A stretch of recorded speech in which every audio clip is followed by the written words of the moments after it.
everybody. A fraction later than usual, but there's a good reason for that, and we'll explain very, very soon. Welcome to vidIQ, the creator-obsessed YouTube education channel that every single Tuesday and Wednesdays as well opens its doors to allow you to enter our learning school of auditing. Today it is channel audits. So you're going to be sharing your channels, and we're going to be looking at your channel banners, your thumbnails, your channel focus, and we're going to be offering our expertise, our knowledge, our wisdom, and hopefully motivating you to take the right steps to take your channel to the next level as we all grow during our YouTube adventures. I am your host for the next couple of hours, Roberto Wilsanio, otherwise known as Rob Wilson.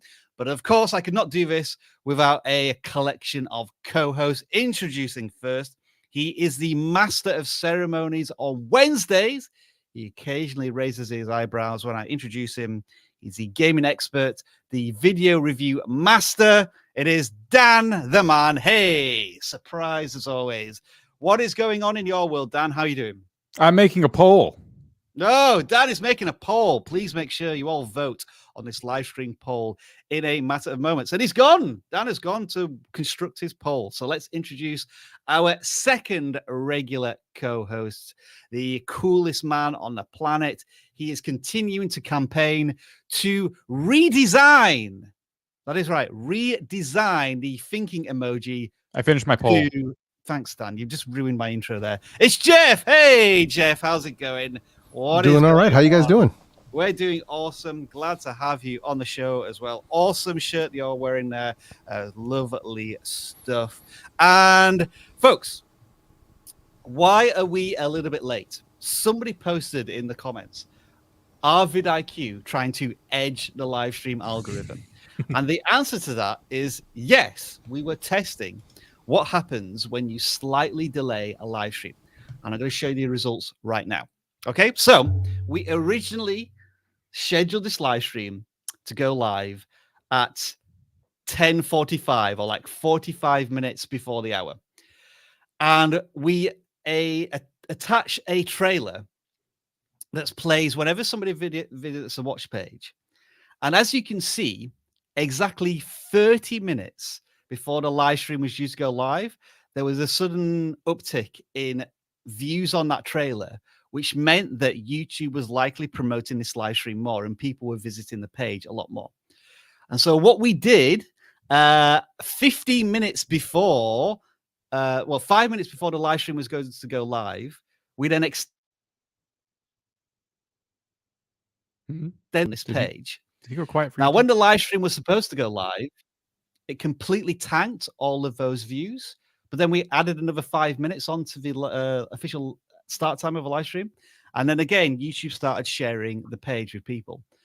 So it does seem, as the Spiffing Brit was testing, it is a bit of a live stream hack. If you want to try and build a little bit of anticipation and get YouTube to share your live stream a little bit more as you're going live, then perhaps set it for a certain time and then delay it a few minutes. That will annoy your audience, though, as we may have done with you. So, you know, swings and roundabouts. Is it worth testing? Is it not? We just thought we'd give it a try, and it does seem to have some impact. Anyway, let's go back to what we've all been talking about this week. And I want you to let us know in the chat with a rating or a star or your thoughts. YouTube have made some pretty significant changes to the layout of channel pages. And we're going to witness this firsthand as we audit your channels. You know, there's now curved thumbnails. Subscribe buttons are now white or black, no longer red. And the channel pages have tabs, but they've also got rid of the oldest videos filter. So again, mostly good, a little bit of bad. I just want to throw it to you, Dan, first for your quick initial thoughts on whether the changes have been good or not. Ultimately, I think it's a step in the right direction because we look at channel pages all the time, and it's really nice to see the separation between what everyone's doing on their channels. But we've already encountered a few issues just before we went live. Jeff was saying that because he edits his live streams after the fact. They are no longer in the videos tab, even though they're 12 minutes long. Good point. There's still live streams. Shorts, we were just looking at this before the live stream. Shorts don't have dates on them, so we don't know how long it's been since someone's posted a short. So for channel auditing purposes, which is kind of niche, obviously, it's a bit annoying. But I think it ultimately looks a lot better for the average user, and it makes a lot more sense. People are now not afraid to have their live streams on their channel, which I always thought was kind of ridiculous anyway. But people are like opening up and saying, you know what, I'm going to leave my live streams. I've seen a number of creators say that. I'm going to leave my live streams up now because YouTube has done this change. So it seems like our poll that I put up, 64% said yes, they like the new thumbnails. So the new curve thumbnails I like a lot. And I just found a new feature. I don't know if you guys knew about this, but in the live stream dashboard, like you can start a poll, you can now start a Q&A with your audience. I don't know how it works, and we use StreamYard to do that, but it's really interesting. Oh, let's test that out later on, Dan. Let's test that out later on. Interesting that you brought up a couple of specialist use cases, Jeff being one of them with his live streams that he would like to turn into videos on demand. I know, Jeff, does that mean you might delist the live stream and then re-upload it as re-upload the edited live stream, or are you going to stick with the edited live stream, so to speak? No, I'm going to stick with the edited live stream, because if I de-upload it and then start over, all the initial views are gone. Those people are not going to come back and watch the video twice. So, but I don't mind. It's fine. I just have to continue curating my homepage, as I said before, to make sure that people can find the latest videos, streams, whatever you want to call them. Because I'm doing something a little bit different on my channel, which is working well for me, both in to not burn myself out, and to also have the engagement. So I'm kind of getting like the best of both worlds out of my content and community. Yeah. I think this sums it up for me, that everything just looks so clean now. Like you go to a vidIQ page and it's just all of us thumbnails that are custom made for every specific video. And then the live streams, although they all look quite similar, at least there's consistency there. I see very few downsides, mostly upsides. So I want to, we complain when YouTube like removes dislikes and they make decisions that we can't understand. Almost all of these seem universally good and well received. So, well done to YouTube for making these changes and updating. Are there more changes to come, though? We've seen some screenshots where there may be carousel banners and the about section may appear on the channel page as well. But is that stuff for the future? All right, so that was our little chat about the new layout that you're going to see in case you haven't yet seen them, because some people still haven't seen them yet because they're on the old system for whatever reason. So let's show you how this live stream is going to work. You may have already seen this trailer, but for anybody who's just joining now, this is how we're going to audit your channels over the next 2 hours in our 45-second explainer. Welcome to the vidIQ channel reviews live stream. Simply fill in the correct form in the video description and your channel will be considered for review during a live stream. Channel reviews are free, so no need to send us a super chat, and don't spam us in the live chat. We'll ignore it and you may be put in timeout. After the live stream, don't forget to download the vidIQ extension where you can get a custom channel audit, daily ideas, and an AI-powered video title generator. Link is in the description. If you submit your channel for review, expect the following. We are sharing nothing more than our knowledge, experience and passion as fellow creators. Thank you to all of our moderators who help us out on the live stream every week. You know who you are. Give us a like if you enjoy this live stream, subscribe if you love it, and share it with like-minded fellow creators. All right, let's get started. Final bits of housekeeping. We get about 1,000 channel submissions every single week. Whew, that's a lot. I know some of you have been submitting for weeks, months, possibly even years, and you haven't had your channel submitted. And I appreciate that can be quite frustrating.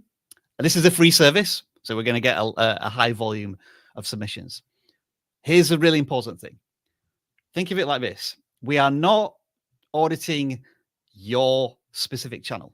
We are auditing channels so that we can pull out common talking points, be it thumbnails, channel focus, consistency, etc., etc. And sometimes it almost doesn't matter what the channel is. I remember last week we had some really in-depth discussions with Nolan from Think Media, and it very quickly went away from the channel topic and about channel strategy as a whole.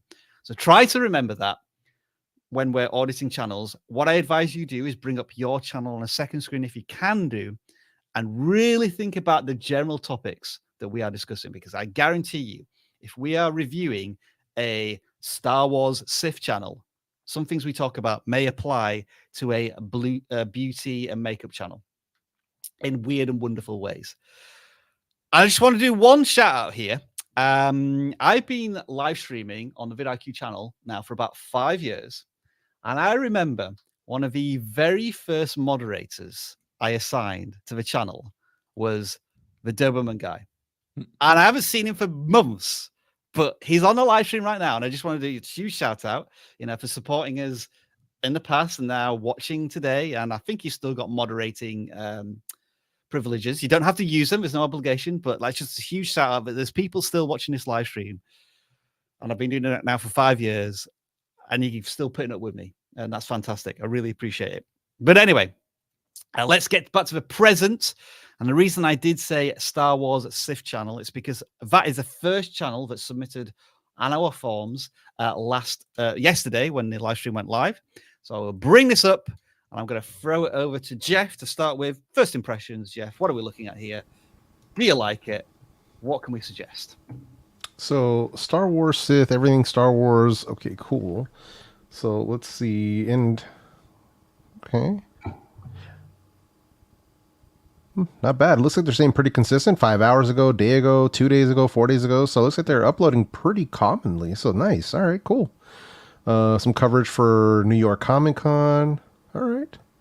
Yeah, it looks like they're pretty much staying on topic, which is nice. Looks like they're talking about some of the shows, but also merch. So they got Funko Pops, they got some different action figures and stuff. So looks like they are staying on topic of Star Wars. They're a little all over the place within Star Wars, but if it's working for them, cool.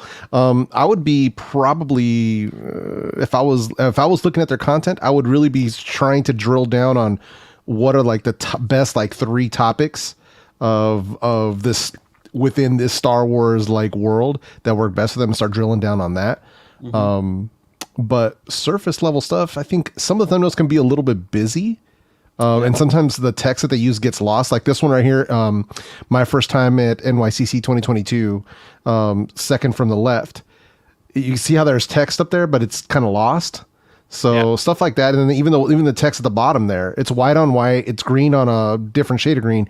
So sometimes that can get a little lost. If you're going to use text, you have to be a little more effective with it. But yeah, I mean, overall, I like the looks of the channel. I like what they're doing. I like the fact that they have a focus, they have a niche.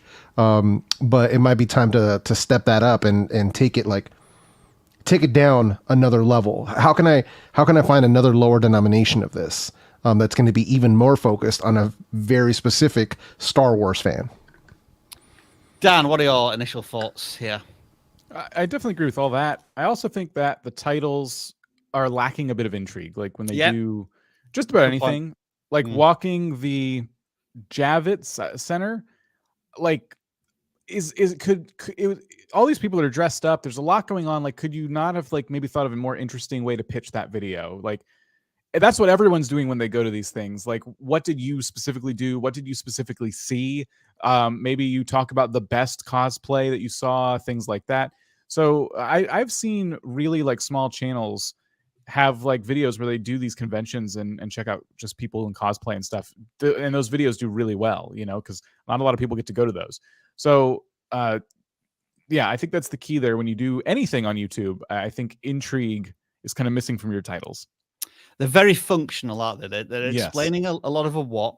And I think the what is important here because you almost have somewhat exclusive access to this convention. Tens of thousands of people went, but you're talking to an audience of potentially millions. So the what is fine.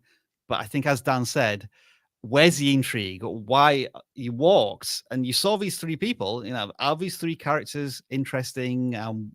Why might these 3 people in this shop be really interesting? What can you do to make this more curious to the viewer? And everything here is like, you have a product and you're going to tell us about this product, but is there something special about it? Is it rare? Does it have like limbs on the model that move in interesting or fun ways, or like extra pieces and equipment from the model that may make it interesting? It's all very much, here's what I have. I'm going to review this. I'm going to review this. Be a little more exciting, I think, to tease some interest out. Yeah, I agree. And when we talk about products too, I'm still a big fan of not all your thumbnails have to have a exactly similar vibe to them in every single video, because you are talking about different topics that appeal to different people. So for like when they're talking about action figures, that should be the main thing in that thumbnail, right? Like, at least for me personally, because if somebody's searching for it, right, that's what they're going to want to see. They're not going to care who you are because they're not going to know who you are. So like all this other stuff that's going on in this thumbnail makes no sense to what you're trying to show. You don't have to be in that thumbnail. You can be in the rest of them when it has a little more to do with you. But when we're reviewing Star Wars action figure, playset, any of that sort of stuff, that has to be the star of the show. When you're talking about a product, the product has to be the star of the show. And the busyness of his thumbnails is maybe distracting from that a little bit. Right, 100%. I'm gonna have a quick delve into shorts. It looks like they are posting shorts, as Dan said. One of the small annoyances with a new layout is it doesn't tell us how frequent these shorts are, but they are certainly dabbling in that area. Not too much traction yet, but I guess the kind of titles we wouldn't want to be seeing here is something that tells us that there's a full video out tomorrow. Right. I'd be far more interested in like what you can tell us about this character from Star Wars in the shorts. Yeah, tip for everybody is not to use your shorts for announcements for your like quote unquote main channel or main content. You want to be using these as an extension of what you're doing on YouTube. But they're almost, imagine the shorts and the live streams and the videos, these playlists that you have now. Imagine these are 3 separate channels within your channel. They should all still tie together, but people who are watching shorts aren't necessarily, especially when they're watching shorts, not looking for long form content. So you teasing them that you're going to do like a long form video is just going to kind of frustrate them. Whereas you're already showing something interesting, just give like an interesting tidbit about the action figure or whatever it might be and make that an entire video. And when people subscribe and YouTube decides to recommend your long form videos to them, they'll see a very familiar character like from your short and they'll be like, oh, there's like a whole deep dive on these things. Great. You don't have to oversell this. And then just as a final request to YouTube, I love the fact that you've separated shorts and videos into their own tabs. Now, could you just let us pick a frame from a short to use as a custom thumbnail? I don't necessarily want to upload a custom thumbnail because I know they're not that important. But when I see this as a custom thumbnail, I think yeah, that's pretty cool. That's awesome. Whereas that it doesn't help the creator. It could be a little more logical. For us. That's what Instagram does with Reels. You can either upload one if you want, or you can slide it across to whatever section you want. Yep. And that makes way more sense. So even if it was just something that simple, to me, it's so simple that I'm shocked that they like overlooked it. Yeah. You know what I mean? It's like, come on, guys. We appreciate that custom thumbnails aren't important, but if it takes me 5 seconds to scrub to a nice frame for a thumbnail, that's what I'd like to do. So that is Star Wars Sith. Moving on to the first gaming channel that's submitted. And here we go. The classic gaming channel here, Dan. Oh. Random Gamer 428. Yeah. A reasonably good video at least once a day. I like that as a banner. I think that's a funny banner, like a reasonably good video. No one describes their videos like that. I like that.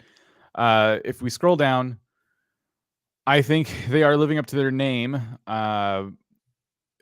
But here's the thing, and we've given this advice so many times. And so if you have a gaming channel and you feel like it resembles this in terms of like, I play a lot of random games and I don't care who knows it, that's great. And it's cool that you're having fun, but we're talking about growing an audience here. And unfortunately, without the consistency of like a game or a type of game that people can come back to over and over again, it's really, really hard. It's an uphill battle to grow a channel like this. It looks like the Beavis and Butthead game is something that's done well for them, and they've strayed away from it in other videos, and it is not done as well. And that's the thing. You might be playing a game that people are like really into, and then you keep bouncing back and forth, and so it becomes really hard to build that loyal returning audience. So when I saw what most popular, Dan, yeah, it does seem as if this Beavis and Butthead game is very popular. But I now ask you the question: what are they doing in these videos? Are they playing the game, or are they just clips and cutscenes from the games? Because that's what the title seems to suggest. I'm not going to click on them, just because I would feel as if you're taking clips from video games, that's the same as taking clips from a film, movie, a sporting event. Well, if it's their clips from like their gameplay moments, but at least from like cutscenes. So, well, the title seems to suggest like game opening animations. Okay. All endings. Right. Opening cinematics. Yeah. That's a tough one, because you're basically, even though this cutscene, for example, is like in the game, you're still just kind of re-uploading something you didn't really make. You rolled on an ongoing cutscene and kind of uploaded it. So, all right, let's for the benefit of a doubt, let's just play one of these videos very, very quickly. Give me one of those balls. I want to knock it. That would just seem to be there's the a cursor. cutscene. There is a cursor. Damn litter. Gotta get the feel ready. It might have been, it might have been interactive. It's really hard to tell. It's also, it was kind of hard to hear too, but it sounded like it was mostly cutscene dialogue. Yeah, it was. Yeah. Either way, it's kind of, it comes back to that very basic question of goals. What's the goal behind this channel? Do you want to be known for being someone who makes like funny, interesting videos? Or do you want to be known as someone who re-uploads like all the endings in a specific game? And you can do either. One might be easier to monetize than the other, but you can do either. It's just kind of, you're doing both right now. So if we look at the goal, like helps me to be able to subscribe. I will be posting mostly game cinematics. And so I worry about reuse content, repetitious content, possibly even just copyright claims if there's no transformational effort. And so the goals of the creator may not align with the copyright policies of the platform. Right. And that aside, I'm still not seeing that clear focus. Like when you upload game cinematics from Kingdom Hearts, for example, why would you also then go straight to Call of Duty? You know, I'm just using two random games as an example, but there's two different audiences there. So, you know, people aren't going to consistently come to you for that type of content. And it's the same thing if you're playing one of these games. You're playing the Beavis and Butthead game and then you switch to Call of Duty. It doesn't make sense. You're not catering it to a specific audience. You're just kind of playing what you want, uploading it to YouTube, and just kind of crossing your fingers. So we're here to tell you, we've definitely seen more success when people focus on an audience, a specific audience. You're making content for them. You are doing them a service. It's a really cool job being on YouTube and getting to play games. And it's one that, you know, a lot of people would love to have, but the whole thing is it's also still a job. So there's a give and take there. Yes, you get to play games, but part of that is adding value, adding to the conversation. Anyone can just watch somebody play the game. Like, what are you going to do that's going to make you stand out? Next channel we are auditing today is the Enthusiast Impressions. Just from the channel banner, I'm seeing peripherals. I think it's going to be a review channel on peripherals you might use for your computer. The thumbnail seems to suggest that. Minimalist clean look here somewhat. And I think, Jeff, you wanted to talk a little bit more about this one. Yeah, it came up in the submissions, so I thought it was kind of interesting because it looked a little bit different, and I was like, okay, this is not bad. You know, it falls into the category of a tech channel, but they are talking about different peripherals, which is cool. But they are sometimes different niches, like if we're talking about headphones or if we're talking about keyboards or mice. Although logically speaking, we think that would all fit on the same channel. Sometimes it does. Sometimes it doesn't. I would really lean into whatever works best for your channel to get it going and then start expanding and adding the other things into it as you go along. But aside from that, I really do like the cleanliness of their thumbnails for the keyboards. But one thing that I would also do if I were them would be some thumbnail research individually for every particular topic. So if we're talking about keyboards, the way that some keyboard channels do their thumbnails, you'll see they're either top down or they're like at a 3/4 angle. As far as, you know, headphone channels, they have a certain look to them. Mice channel, same thing. So, you know, they have a look, like they have a style for what they're doing. but it makes sense to kind of, so like you see this one right here, this green and white one, how that's kind of like that 3/4 angle, very, very clean on a clean backdrop. Like stuff like that is what you'll see from a lot of these types of channels. So that's always worth taking a look at to see what do keyboard people actually want to click on, like what's actually getting their attention. And this applies to everybody, like anybody who's listening to this stream. It doesn't matter what your niche is or what your topic of video is. If you're in the chat right now, you should be paying attention. You know, before you put up a video, before you think, how am I going to make this thumbnail? Look at what's actually getting clicked on to get some ideas of what can work for you. I also noticed budgeting can sometimes help. Like if this keyboard is like under $50, all of a sudden that's potentially in the viewer's budget. And so it may encourage them more to click. I would, Jeff, I would give this person a little bit of a pass at this point in terms of maybe their focus on certain products, only because they still have less than 100 subscribers. And every single video right now is going beyond their audience reach, so to speak. You know, every video is getting 100 views, which is pretty good.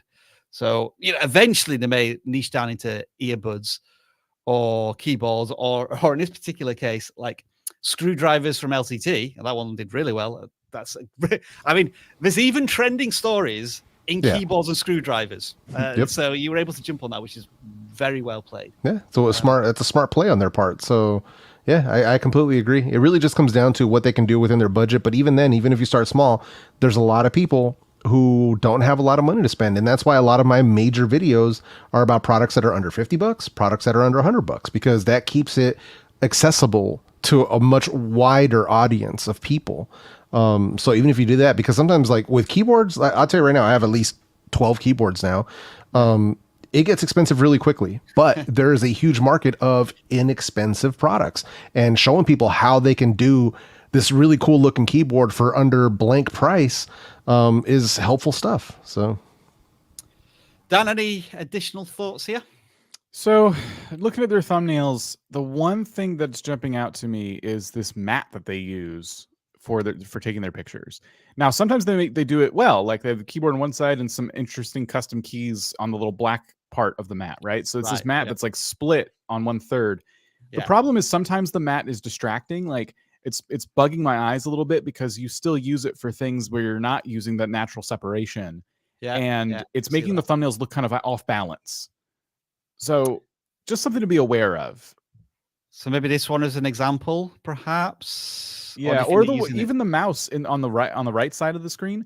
Yeah. If you keep sorry, if you go over to the that right one, this one. Yeah.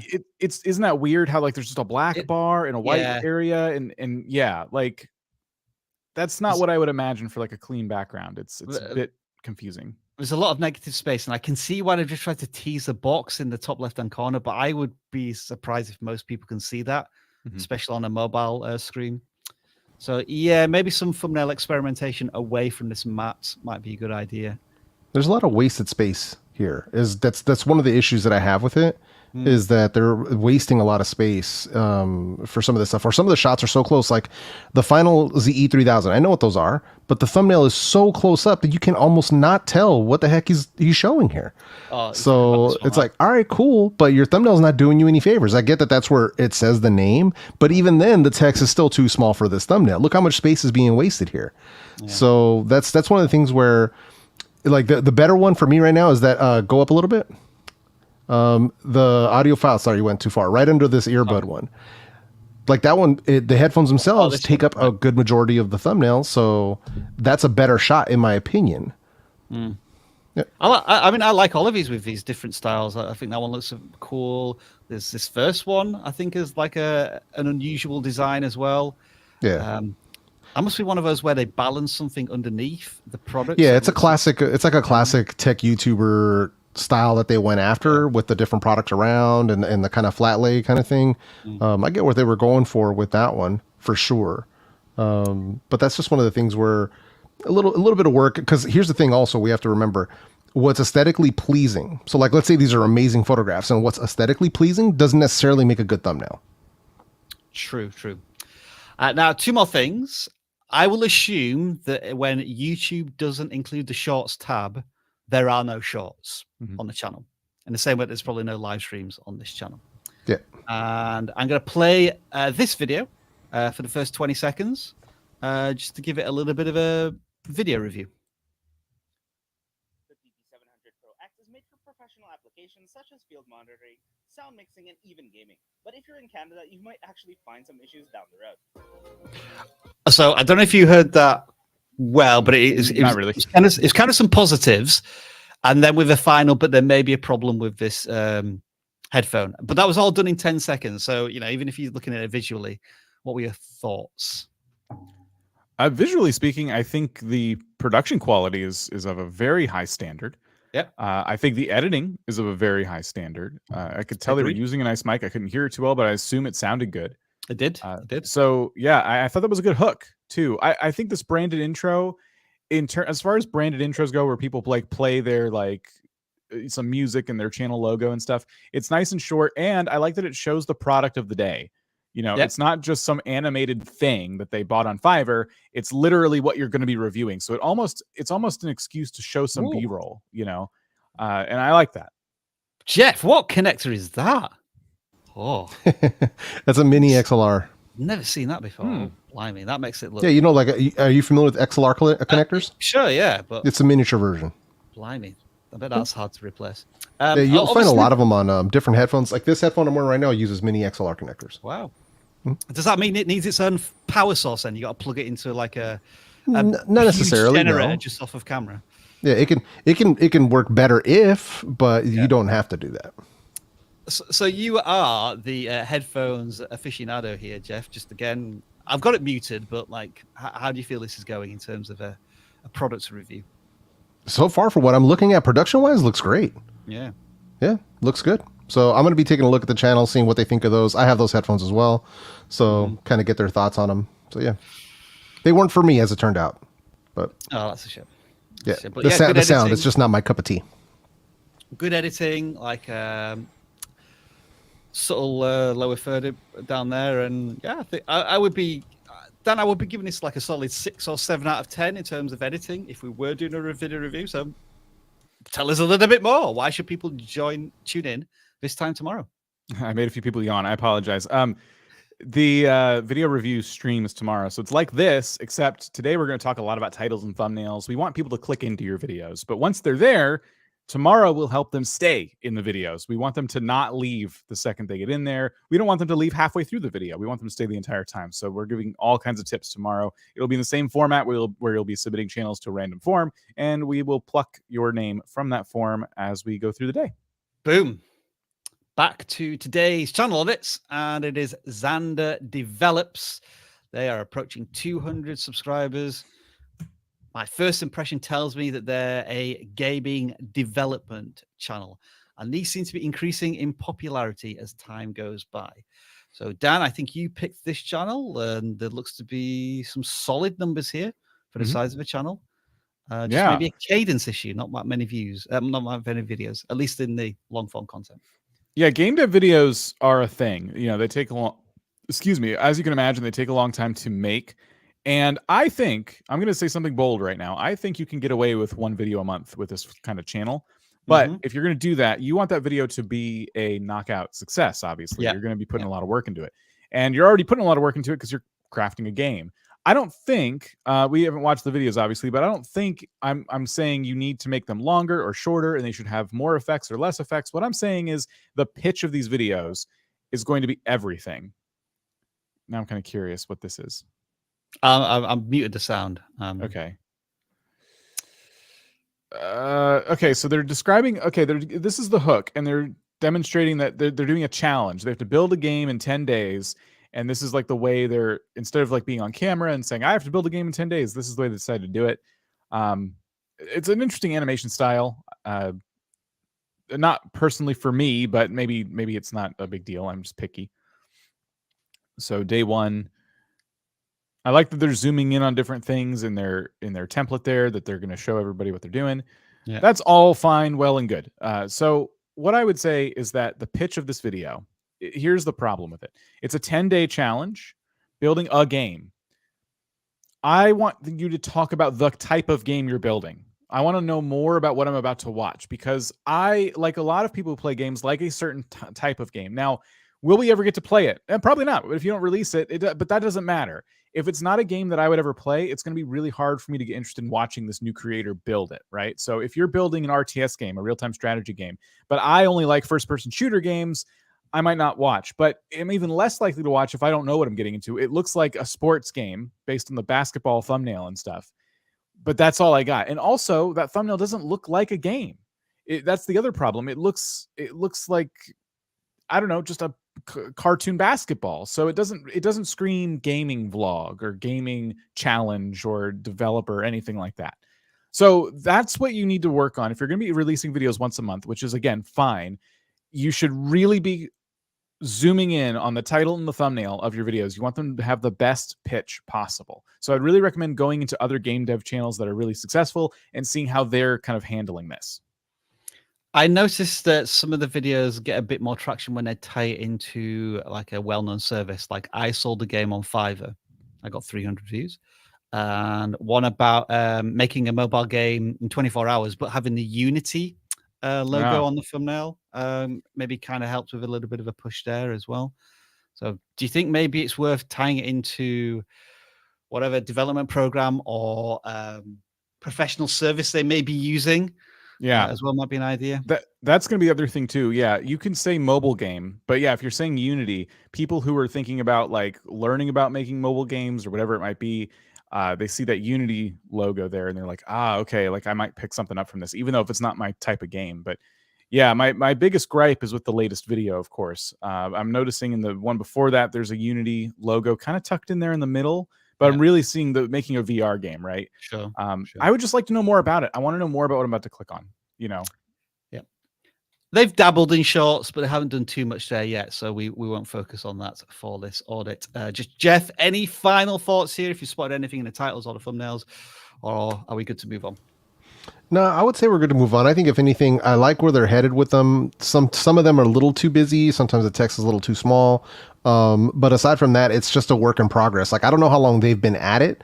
But you know, like I said, it's just a work in progress for sure. A little bit more tweaking on the thumbnails, and I think they can really keep moving up to the next level here. All right, then moving on to the next channel, and they call themselves the Happy Trekkers, but I don't think this channel is about Star Trek. This thumbnail seems to suggest clearly not. Jeff, do you just want to give your opening thoughts on this one? An opening salvo, if you will. Yeah. So looks like Ray Shields lock phase on target. There we go.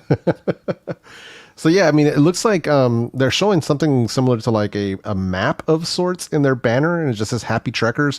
One thing I will say is I would probably swap that out because, yeah, you have your logo in the banner. Cool, but your logo is already your profile picture. So now we're just looking at it in two places.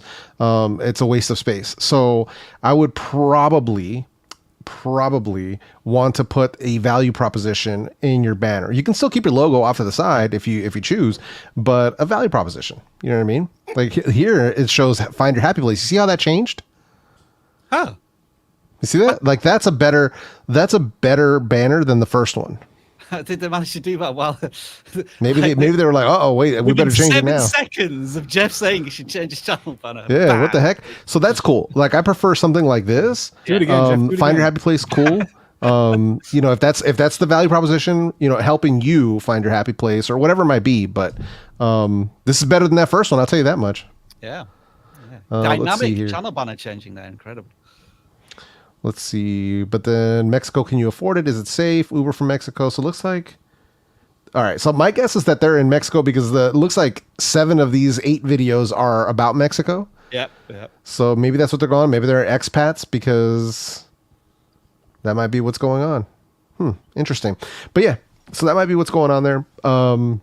I like the evolution of their thumbnails. If you notice that, if you go back towards the top, so they had this like yellow text and it kind of wasn't working. They went with that pink text and it's like, I don't know, kind of some evolution going on here and some experimentation, which I love to see. So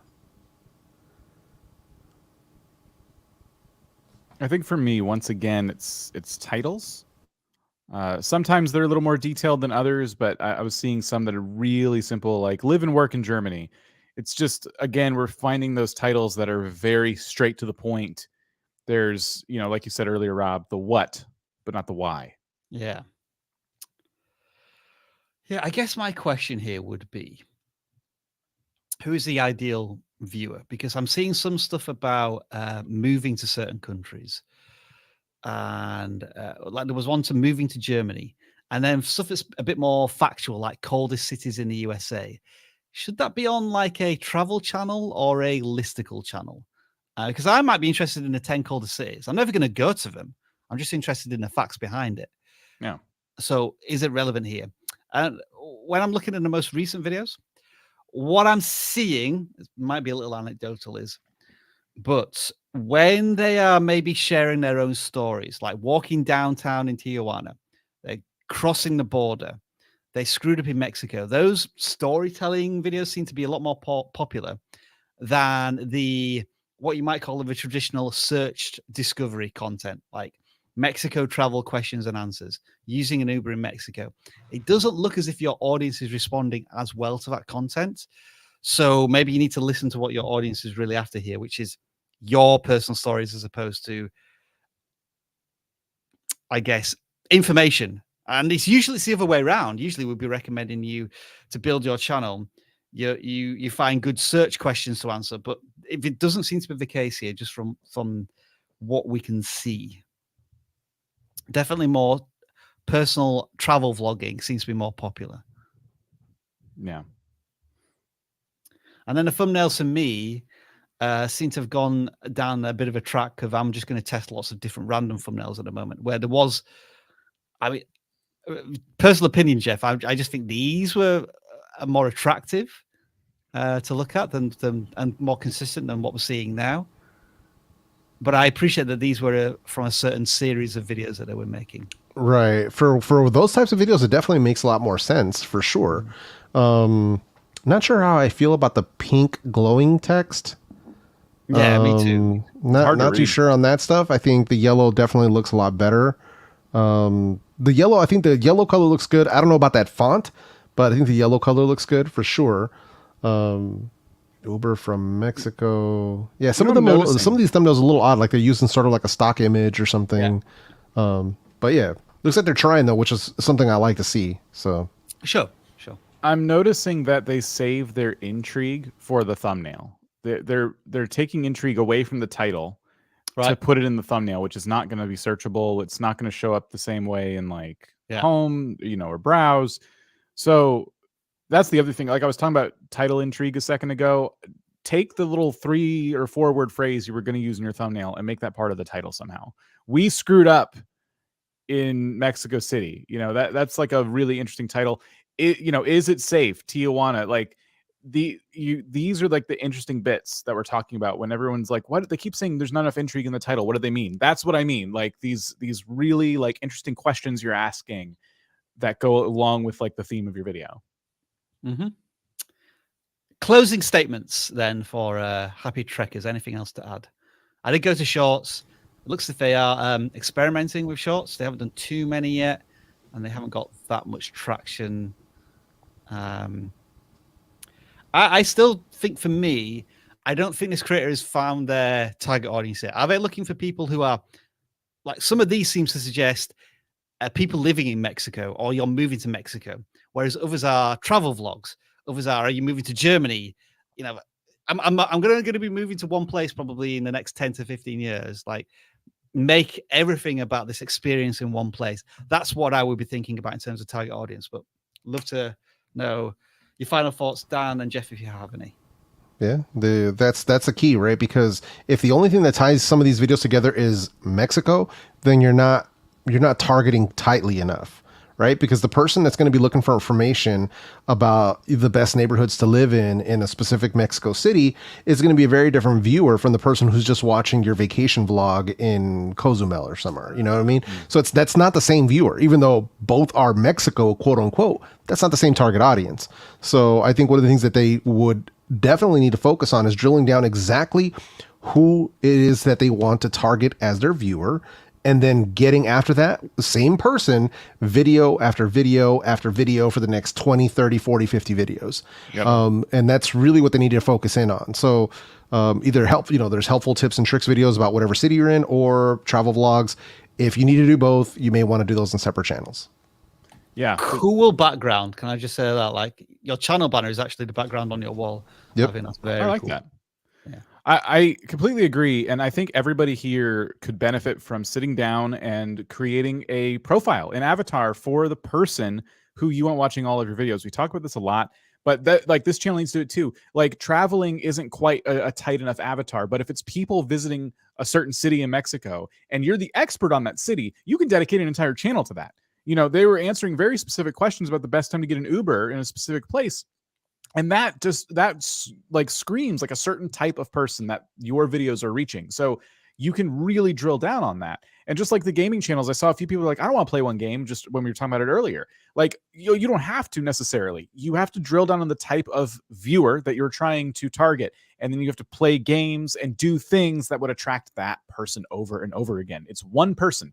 That's who you're making videos for. You make videos for one person on YouTube and you try to get them to watch them over and over again. And hopefully there's more than one of them out there. And that's, you know, that's a whole nother conversation, but that's where it all starts. Dan getting passionate there. I love it.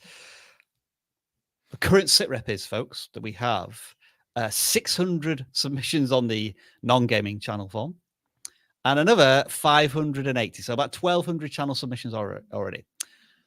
But this channel was able to jump to the front of the queue. We'll explain why soon, but first let's audit the channel. Luke Travels, they have 162 subscribers, and I want to ask Luke, is this the sea to sky highway in Vancouver? Because I've been up and down that road a lot, and it looks very familiar. It's one of the most beautiful roads in BC to drive down, and it looks very familiar to me. But let's look at the channel itself. Jeff, again, do you just want to maybe introduce us to this travel channel, what they seem to be up to? Well, Luke Travels, what they're doing is they're doing a lot of airline reviews. So like this latest video that he did was flying Qantas versus Virgin to figure out which airline has the best business class, which are super helpful videos because I was actually researching those prior to my recent trip to New York. I was trying to figure out like, hey, who's gonna be, how can I be the most comfortable on a 6.5 hour flight? So those are the kinds of videos that are actually really helpful for me. And then also, thankfully, recently this video, this latest video was a 1 out of 10 on their channel. Cool. So nice. Yeah, so that was a 1 out of 10 on their channel. But yeah, so that's basically what they're doing. You know, they're doing the true story of the Lord's Airline, 10 amazing free things you can get on your next flight. So they're doing a lot of stuff for travelers or for people that are looking to travel on these specific airlines. So sort of like airline reviews and things of that nature. And it looks as if there was a definite pivot to that. Like they were making travel stuff a year ago, and then in the last It's month, a recent restart. The recent restart, yeah. So do you think maybe they should just tweak their channel banner and maybe the channel name perhaps to reflect that going forward? Possibly. As long as the main thing is going to be who they're targeting, and if who they're targeting are just strictly travelers and how to make that easier, better, how to be more informed, then yes, I would have my banner reflect exactly what that is, to really give that value proposition. Because right now there's a lot of different things happening in there, because they're saying this and this and this and this and more. It's like, cool, that sounds good to us on a fundamental level, but it really just needs to hit you in the face, like slap dead simple, you know, making travel easier, you know, airlines decoded, whatever. But you know, can you give me that in less than 5 words? Can you do it in less than 3? Even better. And that is a difficult proposition because that's a challenge that I challenged myself to get it under 5 words, or actually to get it under 3 words. It took me 8 months to get it right. So it's not easy. It's not Airlines decoded. I like that as a value proposition. Yeah. Dan, what do you think? Pop quiz for everybody here now in chat. Who is the one viewer that this channel is targeting? And don't worry, you don't have to answer. It is a person who is looking to travel and wants to do so comfortably, affordably, and has a bunch of questions about a trip they're about to take. That is the one type of person this channel is for, and I'm so glad this one came up next because they are just nailing it. I think this is fantastic. I think this channel focus is really, really strong because it's they're obviously flying on a lot of planes, right? So it'd be very easy for them to, once they get to their destination, turn on the camera and say, "Hey, what's up, guys? So we're in this place now, and we're doing this thing," and make a whole separate video about being somewhere. But that's not what the audience is coming there for. The audience wants to know travel tips, specifically flying. So it's just like focused. And there's so much content they can make, which is awesome. So that's my praise for them. The thing I'll be working on, I would continue to work on, would just be the thumbnails.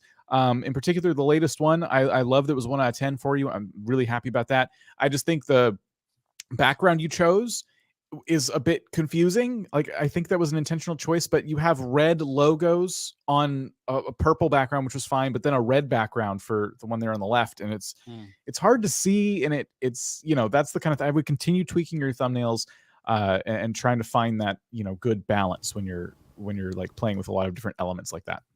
Yeah, I think the thumbnails conversation here is interesting because once they've returned, the cadence seems to be they either get 1,000+ views, so that's their viral moments, or at least 100 views, 400 views, 400 views. So let me ask you this question. Why do you think this particular video is the worst performing of the lot so far? Should I answer my own question? There's a lot of elements in that thumbnail. For me personally, but it's probably not the direction you're going now. I would say when somebody's scrolling through their feed, it's not instantly obvious that this is a review about airlines. That's what's missing for me. The balloons are covering up the airline seats, and the cake may suggest that it's something more to do with food. Whereas if you look at all of the other thumbnails, they have more of a instinctive airline feel to them. So when we talk about that aha moment, you want the viewer to have no confusion, no need to decode. Keep it simple. This thumbnail, although by itself is a fine thumbnail, if I want to know how to get free chocolate cake, brilliant. But I didn't realize that was only on an airline until I maybe read the title. So just keeping the messaging really clear and simple. Oh yeah, for sure. I would say, Dan, that this objectively is a better thumbnail than this, but the messaging in this thumbnail is better than this for the target audience. Right. Yeah, I agree. So yeah, I mean, they've been back at this for a month. For the channel that has 150 subscribers, and pretty much every video here on their new line of topic is getting more views and subscribers. That's brilliant, and we would just encourage them to keep doing that. The one question I do have is in your about section, you say that all flights will be 100% carbon offset. How do you even do that? Would you have to plant like 3,000 trees in order to offset that? You can donate to causes. How much would you have to donate to carbon offset a flight? I'm curious. I don't know. Sorry, I'm getting into a weeds here. No, it's an excellent question. I may have to bring that up and be like, hey, dude, that might be a video worth explaining. I don't know how it'll work, but yeah, or even a short. It might be that this description, this about section is a little old, and that's not possible to do if you fly in business class everywhere. I don't know. Now, why are we auditing Luke Travels? They were able to jump ahead of a queue, and there is an icon swirling around in the top right-hand corner there that says vidIQ Max. And this is one of our kind of unofficial, cheeky, we sometimes do it, we sometimes don't, perks of vidIQ Max. And I'm going to hand this off to our very able vidIQ Max coach, Mr. Jeffrey, to tell us a little bit more about it. Just kidding. Yeah, so Luke is definitely one of our vidIQ Max students. So we're one of the things I like is that he is coming in and asking for feedback on the videos, feedback on his intro and hooks, feedback on thumbnails. So he's definitely a part of our community, helping to kind of restart and reignite his channel. But really, we're doing our best to really focus on who his target audience is and how can we make more videos for that particular viewer. So that's really one of the things that we tend to really try to focus on in vidIQ Max is target audience. Like, that's really who are you making videos for? Like, this is what it really all boils down to is are we making videos for a particular person? Who is it that we're targeting? Because once you have that person, then all of your other video elements, all your research can go towards that direction and making videos that those people will want to watch. But that's one of the aspects of it. Like I said, he's active in our Discord, so we do have open discussions there, and it's pretty awesome. So overall, it's been a good time, and vidIQ Max has been a lot of fun for not just him, but a lot of our other creators that are seeing excellent success as part of what we're teaching. So hopefully, if it's a good fit for some of you, cool. If not, no worries. That's why we've got the streams and all the free videos every week. So Luke is maximizing feature 1 and 2 of vidIQ Max. On top of this, on top of maximizing Max, on top of the badumching, he has access to, I think, 30 plus now. 33 now. Exclusive learning conversations with industry experts, including Sean Cannell, Ian Corzine about copyrights, YouTube employees about the algorithm, Leron, a former member of the vidIQ parish. The list goes on, and it's only just going to get bigger in terms of content and community. So if you are interested in vidIQ Max, we have an exclusive offer in the video description that will get you hundreds of dollars off of the annual subscription. Check out the link. If you can afford it and you are monetized, it is one of the best investments you can do on YouTube right now. Everybody, as soon as they join vidIQ Max, are saying, man, I've got more value out of this in 3 days than I have in my last 3 years of trying to learn on YouTube. And we would love to see you there. And check it out. That's vidIQ Max. Oh, sorry. And Dan's now playing with all the sound effects, which is awesome. We will now return to our regular service, which is channel audits with a little bit of this.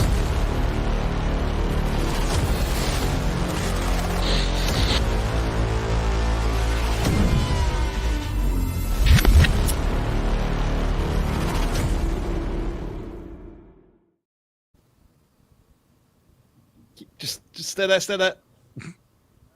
All right, I've got it. You can barely hear it. Yeah, all right, folks. So The claw. the claw. Right. So for the next hour or so, we go into random channel submissions. So we'll check out where we're currently at.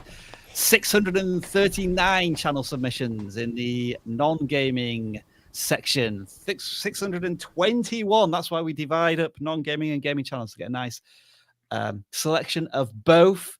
This machine, which I will now adjust to make sure that we cover all of the channels, will pick a number, and then that number goes straight into a form over here. So number 25. And may the claw be with you. May the claw be with you. I get the channel URL, and we audit this channel. First impressions. We've never come across this channel before. We're asking ourselves as brand new viewers on this channel, am I in the right place? So Tropicscape Aquatics, aquascaping tutorials, reviews. It's a very specialized niche area of YouTube. And I think that's very well presented in the thumbnails and the branding. So I know whether to stay here or go in 5 seconds. And I think you've done an excellent job there. 200. Although what I will say, that does look a little bit like a Photoshop or a Photoshop logo, an Adobe logo, or a chemical element. That's the one thing I will say. That's a little close. That's a little close. So let's have a look at the thumbnails, chaps. Some decent thumbnails, I would say. Clear. They are using text, but it's used very appropriately. Sometimes used kind of expertly as well. I love the way they've integrated the text into the imagery there. And the view counts are very encouraging as well. Like 250 subscribers, 1,000 views, 700 views, 800 views. Oh yeah, I think they're crushing it right now. They're doing really good. Yeah. Yep, absolutely, man. Like you said, the thumbnails immediately caught my attention. I'm like, wow, this is at 260 subs. I wish my thumbnails looked this good. So yeah. they've got a leg up, and that's beautiful. And at the very least, I think part of that is being shown here by how well how the view counts are looking. They're very attractive. But if you look at like these types of channels, you do have to have a step up. So on your thumbnails, on your graphic design ability. I think they're already competing with big channels of this. Oh yeah, for sure. And I like this. Like, here's one of the things I like too: ultimate algae control guide in under 5 minutes. Like, and then ultimate algae guide. 5 no CO2 red plants, 5 red plants that are easy to grow with no CO2 needed. Like, these titles are simple and clear. The thumbnails aren't the exact same words. So yeah, they're definitely doing quite well. A lot of people can take notes here for a lot of different channels on simplicity in thumbnail and titling, but it's highly effective. Dan, would you agree with this thumbnail in particular, that that's kind of a curiosity is being created here between a title and a thumbnail? Yeah, I would say so. It is a little bit hard to tell what these is, but I'm not a fish tank owner. Sure. I guess they're kind of filters, some sort of filter pellet that you throw into the tank, maybe. Yeah, it looks like the item is like bubbling a lot, and I kind of wonder if that was the best moment to take a picture. Maybe it always bubbles. I don't know. So I've been staring at that one for a while because it is very eye-catching, but I've been wondering, like, is that does everyone know what that is? And only you can answer that, like, if you look at your data, and of course you're a fish tank person and I'm not, so yeah. So they've been at this for 9 months. It looks as if they're going for a 1 video every week or every 2 weeks, and given the video lengths, I think they're all pretty much under 5 minutes, so straight to the point tutorials. Is there an argument here that they could maybe try and up their output a little bit? And what I'm thinking here is, and we're going to check this in a second, the thumbnails are a really good quality. I'm going to assume that the video quality is of a high standard as well. Should they maybe put some searches into YouTube and say, what are the most popular searches and videos in those search terms? And what I'm going to do is I'm going to make a video that's almost like a form of attack. I'm going to take on this thumbnail that's at the top of the rankings, and I'm going to make something better, because I can make better thumbnails. I can make better content. What do you think about that strategy? I think everyone usually we'd say we don't try and replicate the best channels, but I already feel that this channel's in that place. Yeah, I think I get what you're saying. I think a lot of channels could benefit from a similar strategy, to be perfectly honest. But yeah, I think they should absolutely be looking at that. Another thing that's popped into my head, and it only represents 1 or 2 videos perhaps, but whenever I go into a big retail pet store, they have a huge section for fish tanks and fish stuff. And I kind of wonder, I've always wondered, like, are these like good products? Would fish tank enthusiasts come here, or would they shop at more specialty locations? And I'm kind of wondering if your audience might benefit from that kind of advice, like, don't buy your stuff here, or you should always buy your stuff here. Like, because this already is tying into product reviews as it is. So there could be an opportunity there as well. So just to give them a couple ideas. Experimenting with shorts a little bit there. Jeff, so I'm going to ask you, if you were to click on one of these thumbnails, which one would you click on so we can see the first 10 to 15 seconds? I would probably pick on their latest video, the 5 red plants. That'd be for me. Let's do that. You want some red plants for your low-tech or wild-style tank without needing CO2? Well, here are 5 red aquarium plants that do not need any CO2 injection. Limnophilia hippodioides. The leaves of this plant are green with a red-violet underside. Under ideal conditions, the whole leaf can turn red. Is it captioned all the way through? It looks like it. And you'll need to wow, that's totally fine, but that's hard work. Yeah, it is. I thought the production quality was very high there. They're making how to landscape your tank. I don't know if that's the right word, but what plants to put in your aquarium. They're making that professionally done and a little exciting and intriguing. And because it's only a 3-minute video, I think the commitment's there as well. So this channel is operating at a standard well in excess of its current channel size, I would say. It's very encouraging. Do me a favor. Let's look at their video description. Interesting. Wow. Okay. It's a missed opportunity there, but this is on them. This is a great affiliate opportunity whenever we're talking about these types of products in your videos.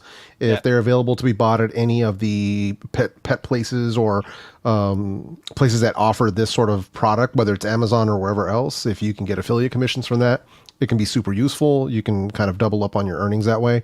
Yep.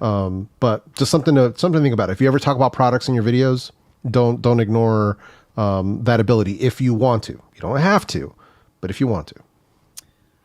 Filmed on a Galaxy S20 camera as well. Love it. And the quality was excellent there, and I think this comment sums up your channel. I think your channel is underrated, and we would agree with that. Yep. So yeah, my challenge to you is maybe look at some of the most popular videos, take them on, and I would love to see more of a cadence. I think you do once every 2 weeks. Would it be possible to do one a week and maintain that quality? I think you see your channel not just double in size, but double, triple in size. Okay, so that is Tropiscape Aquatics. Let's now pick a gaming channel next and see what we pull out. Channel 309. So I can now check on the form if my form works. Thank you very much. I've now put in an extra question to find out whether you're long form or short. So it's going to help us when we're auditing the channels a little bit. And this channel calls themselves Avi Ocean Gaming. And what's the Subnautica, Dan? Isn't that a really popular ocean game? Or Sea of Thieves? I was trying to think of that game's name the other day, but it's just an ocean survival game, and there's like a VR version you can play too. What's funny is I can't see it anywhere. I thought this channel may be about something like that, but it isn't. Oh, okay. Okay, so few things we're seeing with this content. They don't seem to have much of a channel focus at all. They might feel like they do, but from my perspective, they do not. So one of their latest videos is who's my new editor? Unfortunately, people, what's tough about this is people have a hard time caring about who you are as it is. So no one's really going to be clicking on a video about who your new video editor is. It's just not very relevant. That'd be a good video for if you had a Patreon or something and you want to give people some behind the scenes look at something. But your main videos on your main channel should be focused on your audience and your audience alone. So in one video, they reacted to a music video. In another video, they're talking about how to make a Discord, I guess. Another video, they're finally playing a game. They're doing a tour of a map, but I don't know. I guess Jailbreak's probably the name of the game. They felt the need to make a video explaining their channel. So I feel like even they see that there's some complexities here and the channel requires a whole video worth explaining, but we're trying to get you out of that habit. We want you to make videos where on the surface, when we come to your channel, we know immediately that we're in the right place. I was also noticing some Minecraft videos that didn't have Minecrafty thumbnails. There's one, if you scroll, well, the Redstone one's a good example. The only like Minecraft references are very, very small. It looks like you're making your thumbnails in maybe like Photoshop or something and making them from scratch when a picture in the game would suffice. So there's like a lot of little things here that haven't been figured out yet. Yeah, it feels like just a younger creator at this point trying to find their way on YouTube. And right now, everything that they're experimenting with is, I would say, if you're experimenting and every single video, you've got a long run of videos here which have less than 10 views, probably what you're experimenting with right now isn't working. So it might be time for a bit of a significant channel pivot. I'm just going to sort by most popular. Is there anything jumping out here? A bit of Portal 2 stuff, but that was from a year ago. So Dan, I'll just check shorts very quickly. Not too many shorts. So Dan, let's say this channel is just going to go to sleep tonight, wake up in the morning with a brand new, fresh approach. What might you suggest they do for the next 5 to 10 videos? So the first video, I just want to say this first. The first video is not a video about you pivoting your channel. Don't announce the pivot. just do it. Yeah. Your first video is going to be, it needs to meet 2 criteria. Okay. I want it to be about your favorite video game, the one that you were just the most obsessed with and you know the most about. And I want it to be one after you figure out your favorite game. I want it to be the one that you feel like would be the strongest in terms of making content. I saw some Roblox, I saw some Minecraft, both great choices to get started with. It needs to meet those 2 criteria though. If your favorite game is Tetris and you're like, I don't think there's an audience for that, that's okay. Then keep going down the list until you find a game that not only matches your interests, but you feel like there's a significant audience for. And then the next thing you need to do is make sure that you're bringing some value to that audience. So start doing your title and thumbnail research. The simplest thing you can do to give you a taste of that like early YouTube success is make a very simple tutorial about something. Make it for beginners. Make it for people who are very new to this game, new to this space, and just invite them into it. Give them just those really nice tips, things that you've known for a long time and now you're so good at, you take for granted. Give new players a little bit to latch onto. Those would be like the first couple videos I would do as you ease into this new style of making content. But it's a big change. It's a lot of pressure, and you don't need to necessarily do it overnight, like Rob suggested. If you're kind of feeling overwhelmed, what you're doing right now is just experimenting. You're making videos, you're having fun. That's great. That's still valuable. You're still learning in the process. Top stuff, Dan. I have now a little challenge for you. Can you test out this new Q&A feature for us? Oh yeah, just to see what happens as we bring up the next channel from the non-gaming pile, and I'll get Jeff to peruse over this one. They call themselves the Artistic Angler. Interesting name for a channel. 500 subscribers have just passed. Jeff, give us your first initial thoughts here. Well, firstly, congrats on the 500 subs. So let's, we can't just gloss over that. But secondly, just looking at this now, one thing I like to see is the simplicity in these thumbnails. If they're talking about a product, which is a lure, they're showing the lure in the thumbnail. They don't have to be in it. They don't have to do, any kind of wacky face or anything like that. So I really like that because they're making that the star of the show. And if you look at, let's say 4 weeks ago, experimental lure rat wake bait with spinning legs, 500 sub channel, 4 weeks ago, 500 views. Next video, 1,700 views. Next video, 500 views. This is very, very good, very healthy for a channel this size. Now, one thing I'm noticing is this latest video, making a giant carp swim bait for 500 sub giveaway part 1. It's a little weird. To me, it's a little strange. I get they're doing, they might be doing this thing in parts or whatnot. We're not fans of part 1, part 2, making people think that, I have to watch the first one if I want to get context and stuff like that. That to me just sometimes just doesn't seem to work. I tested it a long time ago and just didn't seem to work. Giveaways on the channel can attract the wrong people, so I always steer creators away from that. It's just it can bring in people that don't even care about your channel. If you do giveaways, my advice for anybody, if you do giveaways, do them in secret and don't announce them. Just do it. If you're live or in a video or whatever, say it at the very end of the video, hey, one of you guys is going to, win this, but don't try to grow your channel from it. I'm not accusing this person of it, but Sure. Yeah. Do it as a celebration, but don't try to do it for subs. Cause it's it's against terms of service, and 2, it just hurts your own growth in the end. I mean, almost what you want to be doing here, Jeff, is, as you say, you pitch this video as a regular video, and then 10 minutes into the video, you say, hey, thanks for sticking around and watching me make another artistic lore. And you know what? I'm going to give this one away to all of you loyal fans because you stuck around to the end. I know you're the true fans, and I want to reward you. So you're celebrating your most loyal fans, your most satisfied fans. And I would agree with that. Yep. So this channel is really interesting, isn't it? I have never seen another custom fish bait channel. And I would say that they almost have complete reign over this topic on YouTube, which is why they're getting really good views. I guess the counter argument to that is, how big is this audience ultimately? And there's probably quite a low ceiling, maybe tens of thousands of views per video. So how do you make this content reach a broader audience? Do you tie it into what if you could create a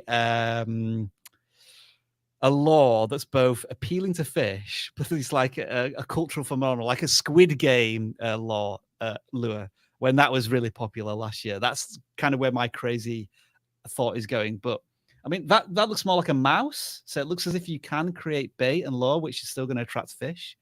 Dan, I assume you've been able to do your little task in the background. Yeah, this thing's on this one. Yeah, see this. But real quick, if they're doing custom lures, I would be doing some interesting characters from movies and TV shows and stuff. Yeah, that could be fun. I was also wondering if they could take content and make the lure secondary, so they're still showing off the catch and stuff, a lot of fishing content, but a big part of it is the lure. You know what I mean? That could be their unique spin on a fishing channel. But overall, it's just really encouraging. And those are just a couple random ideas from a total layman. I mean, I think this channel has the potential to grow big fast. I mean, they've already got some really interesting shorts here that have done really popular as well. The thumbnails are just so good. Like, you are just focusing on the hero of the video every time. You use text very occasionally. The one thing I would say is make sure you get rid of red text on a thumbnail, but it looks as if you have since then. Using the community tab. Yeah, you're already using the community tab a little bit because you've just got 500 subscribers, maybe below. And I guess the final question is, are you selling these? Or like, is there any way to scale this a little bit? You've got this Patreon going, which is great. Fish scales. You just following all my puns that I don't even realize I'm doing here, Dan, which is fantastic. Yeah. You're engaging with your audience. It looks like you're when I say that when you heart a comment, it's a receipt that you got into the comments and looked, even if you don't reply. And you're able to do that with everyone so far. And here's another really interesting thing that I want to show you about changes to YouTube. I've only noticed this a couple of times. This is why you can't really ignore shorts, and you should really be experimenting with them. On some watch pages, they are now putting a shorts shelf as the second suggested video. And most of the time, it seems to be recommending your own content, which is pretty incredible. So although in this case, that's really interesting. An experimental rattler links to a spinning rat. And then Tim Schmoyer, for some strange reason. As well. I think that's because I was watching his content yesterday. But that is really interesting to me from a content distribution point of view as well. So we all love this channel, don't we? We think it's fantastic. Really good stuff. All right, so we got to see this Q&A thing. This is really interesting. All right. So I'm going to try this right now. I'm going to select a random question here, and it appears just in chat. Would you say a channel can be random and still have success? Some huge creators build their... I'm not done reading that. Some huge creators build their channels based on this. Just curious on your thoughts. I picked this one because I feel like we've been talking a lot today about like people having non-focused channels. So I thought we could weigh in on this. My personal take on this is, have channels built their success on randomness? Is it ever truly random? Or is there a ton of strategy behind it? And there's something clear but subtle that is tying all their content together? Because the channels I see that are successful being random usually have built it on the back of something else. Yeah. And then they earn that clout and that credibility to do whatever they want. Yeah. There's usually a through line, and it's connected to the person's personality so that the viewers become loyal fans of that person in particular, be it comedy, vlogging, etc., etc. So there's usually a common thread that ties everything together. But that is something that takes a lot of time to build up, and it's also a skill set that many creators really struggle to get. For example, I still feel as if I struggle with that personal connection with viewers. I know I have that with certain moments of entertainment in our videos, but like in terms of doing some storytelling behind like YouTube handles, for example, or like how to customize your channel, I still don't know how I would incorporate them into our content. But I think if we were able to do it effectively, then our videos would get even more popular. So it's definitely an art and a skill. So I guess the art, Dan, is that it looks random to the viewer watching it, but actually it's not random at all. It's very strategic in what they're doing to make that viewer come back and watch content. Yeah. Jeff, love your thoughts if you have any to add there. So we're going back to the question of, can channels grow by doing random videos? Is that what it was? Yeah, they feel as though a lot of creators have built, or some, they said, creators have built their success based on randomness. Yeah. The ones usually, so not to say that that isn't possible. I've seen it, and I've worked with a few of them. The underlying commonality, or the common thing between those channels, is that they are usually highly charismatic and highly entertaining in and of themselves, which makes you subscribe to them as a person, as an entertainer, as opposed to the content that they're creating. So that's the difference. Now, if you don't have that type of personality, that level of magnetism or charisma for that matter, then you can see more success, at least from what I've seen with all the different students and the different people that I've worked with, has been better by focusing on a target audience, which is going to niche you in. So, that's really kind of what I've seen personally. You can still try it. I'm not against people experimenting with that sort of stuff, but when we see so many channels do very, very well by becoming an expert in a particular lane, then that's kind of what I try to aim people to do, especially if they have something that they're really passionate about that they can talk about for hours on end. I prefer for people to go that way. I know it's worked for me. It's worked for a lot of my friends, some that are even more successful than me. A friend of mine's channel is growing by 1,000 subscribers per week, and he just hit 75,000 subscribers because at about 20,000 subscribers, he niched down on a particular topic, and he's just been getting after it, 5-6 videos per week for over a year now, and he's just crushing it. So it can work if you want it to work. Yeah, I mean, I was helping a really hyper-focused channel. They were focused on one topic. It took them, I think, 6 days after their first upload to get to 1,000 subscribers. So, this is a great way to build yourself up. We're not saying you have to be that person forever. But you learn a ton in the process, and then you can kind of start pivoting and trying out different things, like so many other creators have done. We can pick a couple more of these. We seem to talk about these quite a bit. We're just testing out the new Q&A feature if you're just joining us, and we'll go back to some audits. But there's another one here.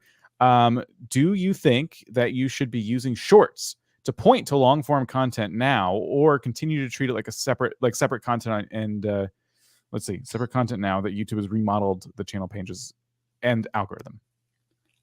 I would always argue whatever content you create, it needs to stand on its own 2 feet.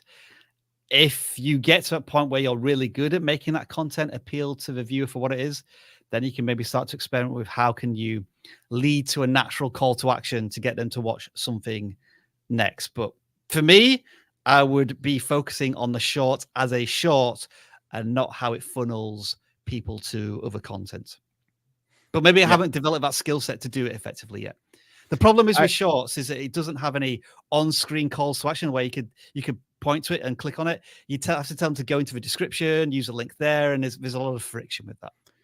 This goes back to the focused channel conversation, because your shorts can advertise your long form content simply by having a channel focus, right? So if you're making really, really funny, interesting, whatever it is, shorts, and you make long form content that's just a bigger version of that, you're already advertising your long form content. You've created a funnel that gets people who subscribe from your shorts to have the best chance possible to click on those long form videos when they're in long form video mode. When you click on shorts and someone tells you to go somewhere else on YouTube, are you going to listen, or are you just going to swipe to the next short? You're just looking for that quick fix, man. You just want something real funny and light real quick while you're standing in your kitchen making some soup, and then you're going to go back to doing something else. So you don't need to have this funnel, like this perfect thing where I'm going to make the perfect hook for a video, but then I'm not going to give them the meat and I'm going to save it for a long form video, because that's not how people are when they're on the short shelf. That's not what they're interested in. So I think the real question there is, do you eat or drink? I don't know. What's the right phrase? Do you eat or drink soup while watching shorts? I think that's a real burning question. Right. Jeff, are you making soup? Or making soup, yeah. You are good, Jeff. Have we sufficiently answered that question? Yep. Thumbs up. All right. Dan, what do you think of Q&As from YouTube's own software? Okay, so I have 2 thoughts about this. I love the feature from the perspective of it's a separate chat that we can look in and answer questions from. And it's a separate space for the viewer to go into to ask questions. Right. When we do this in StreamYard, we have the benefit, though, of pulling your message on screen like this. Yeah. But it's very unique to the type of live stream you do. This is for any channel, so I like it. And the thing is, it's really hard to discern in this format was this person trying to ask us a question, or did they just want to scream into the void, eat soup? And with this Q&A function, we have this whole separate list where people went into it to decide to ask us a question. I really like that. But not being able to show that on screen is a little annoying, because I was doing it in real time with you, Dan. I was reading the question and it was also minimizing halfway through reading it out, which is really annoying. And I think that's going to have an impact on replays as well, because the person's going to have to try and remember the question that was asked because you can't show it on screen. So work Yeah. to be done there a little bit. YouTube, please. Thank you. All right, let's get back to channel audits. So, unfortunately, channel 316, gaming channel. We asked the question, are you a gaming channel? And you put no, but then continue to fill out the form. And you're a health and beauty channel. So rules are rules. We often get gaming channels submitted in the wrong gaming form. If you fill out the wrong form, you don't get picked. It's savage, even though he's not here, but that's the way the world works. So we'll choose somebody who has filled out the right form. And this channel is called Twirling Barbie. Let's have a look at their content. 271 subscribers. As you just look in, you can already see that this is a female gamer playing maybe horror and fantasy role play games, Elder Scrolls. Fantastic thumbnails. Let's start off with that, Dan. Mhm. And you know, we haven't seen too many female gamers doing horror games, as far as I can remember. So already they've got a bit of a niche that they can try and leverage. Yeah, I think there's some interesting stuff going on here. I like the simplicity of the thumbnails. It seems like they've really taken the advice of focusing in on just a couple of elements on the screen. I think they can evolve a little bit more though, because what's now missing from these thumbnails, although they're simple in their style, that's that why again. We're not seeing that intrigue in the titles or the thumbnails, and I think that's holding this channel back. So they start off with the Elder Scrolls Skyrim, which is very like SEO heavy, right? Yeah. The words "the Elder Scrolls" don't need to be in there. Skyrim is on its own a very strong search term, and Skyrim is very recognizable. You can absolutely put that at the end of your title. Yeah. And that leaves the front of your title to have the intriguing bit. So getting so-and-so's mask with my new friend. And then if you scroll back up to that, Rob, that top video. So getting so-and-so's mask with my new friend. I see the mask and I see what I assume is you in like maybe Halloween garb, but I'm not seeing like who's the new friend. Is it like an animal companion that you picked up? Is it someone that's kind of following you? Like, and then could you have done something funnier? Like what if that character was, I don't know, it was doing something funny on the screen, right? And you took that screenshot, like you had a screenshot of them doing something crazy. So, because it just seems like right now it's the very basic concept of I'm going to do a thing in Skyrim, and then here's a picture of the thing and me. And so we just want you to amp up the interest here. And if you just look up some Skyrim videos, you can see kind of what other creators are doing in this space that makes their videos so clickable. So I've been on for 10 months and they have gone around a few videos, but over the last couple of months, they have certainly settled on Elder Scrolls Skyrim. Which is great. Like yeah. it's a really strong niche on YouTube. It's an older game, but one that people love. The modding community has kept it really, really alive. So I'd be doing some videos about that. And it's just really cool to see. Should we try maybe the first 10 seconds of one of these just to see if there's a good hook to support these evolving thumbnails and titles? Yeah. Let's try this one. Happy Halloween. I'm a succubus, so yes, I guess. Do I look scary? Do I frighten you, child? Did you hear any of that? Yeah, I heard it. A little bit hard to get what's going on in the video, I guess. It looks like what they've done is they've taken live streams and they've kind of edited them into more interesting videos, which you can do. And I think that's great. I think one thing you could do to make that a little more clear for the viewers experience on YouTube is give them a hook, like pre-record a hook before you go into the previously like recorded live stream. So like, today in the live stream, we, traveled to this land and we did this thing and we found this item and it was crazy. And maybe you're showing some B-roll from those moments and then let's get into it. And then it goes on to swipe over to like the actual, edited video. Yeah, that's actually really good advice. Some of the, I follow some pretty big like Twitch streamers who have successful YouTube channels because they take a little bit of time. And it just takes a little bit of time. And some of them do a pre-recorded, which is actually a little bit better. And at the very least, they also tend to wear the same shirt so that it has continuity there when it switches to the stream. So they'll kind of pre-record it right before they go live or after, or however they do it. But there's another one who is kind of like me, where they will take the time to actually do the hook in the stream to make it simpler for themselves and simpler for their editor to do it. So just in the middle of the stream, you know, they'll when I was watching them live, they do it like me, where they're telling the audience like, hey, I'm going to be doing this. I'm going to be doing this section. It's going to be for the video that's going on YouTube. So I'm probably not going to respond to the chat for a couple minutes, but as long as you guys hang with me, as soon as it's done, we'll be getting back into the usual. But that kind of stuff really can help, because on YouTube, getting people to stay clicked on in those first, you have 5, 10, 15, 20 seconds to give me a reason to stay. And whether it's, you know, you're repurposing content from Twitch or from YouTube streams, you still got to do that work. If you want it to live as a video, you still have to respect the viewer's time and audience retention rules, and you definitely need to start doing that. So that's a big thing that can really, really work in your favor here, whether you do it pre-recorded or whether you do it during the live. But it can help you greatly. So, and I love seeing streaming channels succeed. Like that to me it warms my heart. So I got a lot of love for our fellow streamers. Yeah. Look at that. YouTube are definitely trying to hide the publication date of shorts. Can't get that information anywhere, which is a little frustrating. It's but really interesting that they don't want that to be information that people have.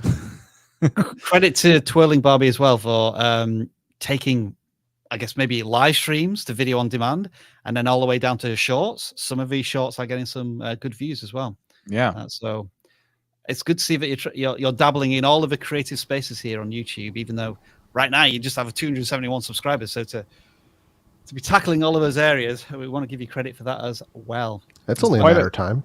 Yeah, it's quite a content ecosystem they're creating there. Yeah. So that's really, really good to see. Let's move on to the next channel. This will be a non-gaming channel. It's 261. Oh, we're now over 700 channels. I'm going to have to adjust the picker. This. We are looking at K.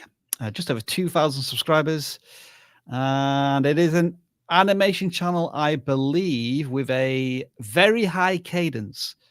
Usually animation channels will see stuff every month, every 2 weeks. This channel, every few days, which is already impressive and interesting.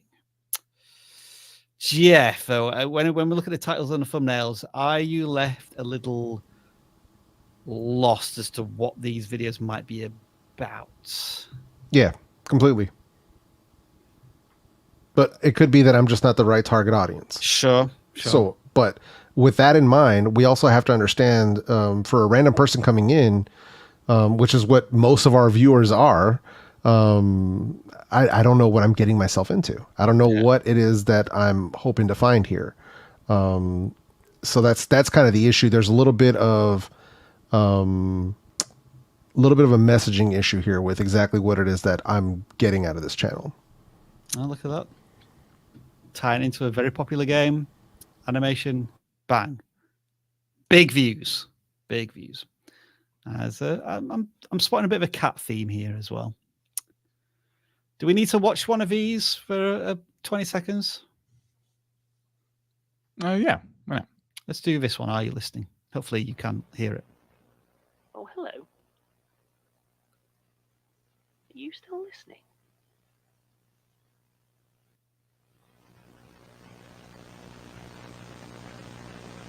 Is there going to be a jump scare here? Huh. No.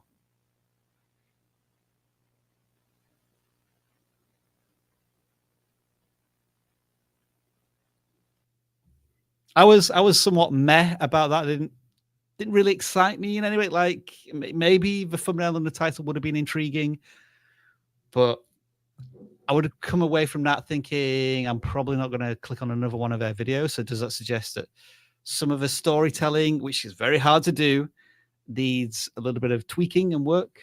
Or maybe we just picked one of their less well-performing videos.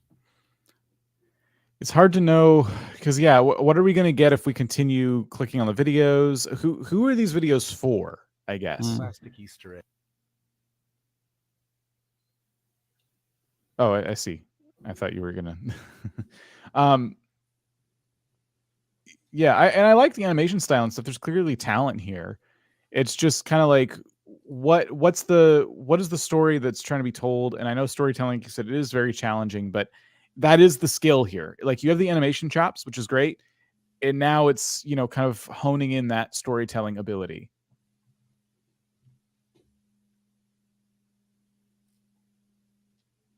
We were talking about random channels.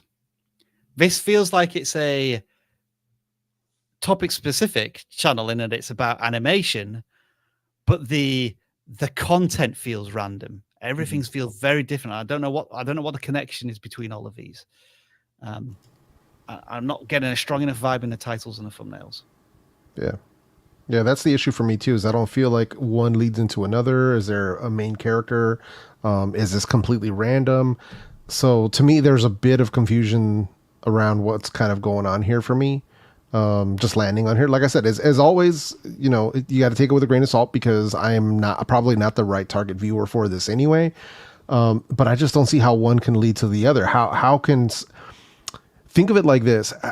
How could this content be bingeable? Right? Can it? Is it? It's entirely possible that it is. That one can lead to the next, and I can watch their next video and their next video. Completely possible. But just right now, looking from a surface level, titles and thumbnails, I just kind of don't see it.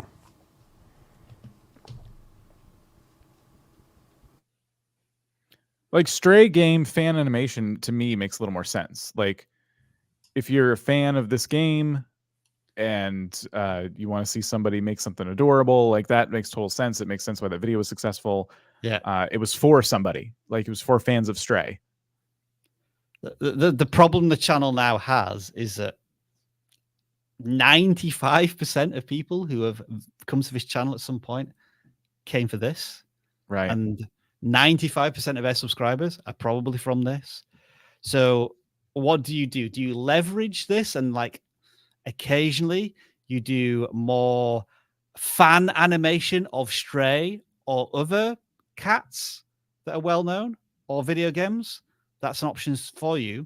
But if you're not going to do this again, then almost every single person coming into this channel is being driven to this video. And that could be a problem if you want to continue doing what looks to be slightly more experimental stuff. Here's another one, like an animation of Kirby. So there's a bit of relatability there as well. But you haven't gone to that format enough. We tell animation channels all the time, like this is the way to do it too, like to take popular characters and things like that and animate those.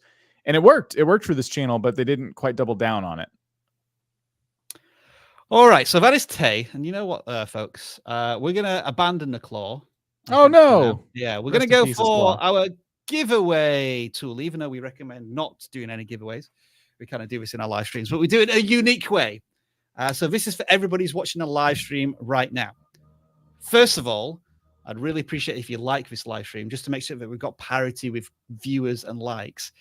And then I'm going to offer Jeff the hashtag that we should use this week for picking random channels for audit. So what should we go with? Hashtag thinking? Is this the thinking emoji? Let's go with hashtag Dan's cat. I don't think I could put apostrophes in. Don't need an apostrophe. Do it.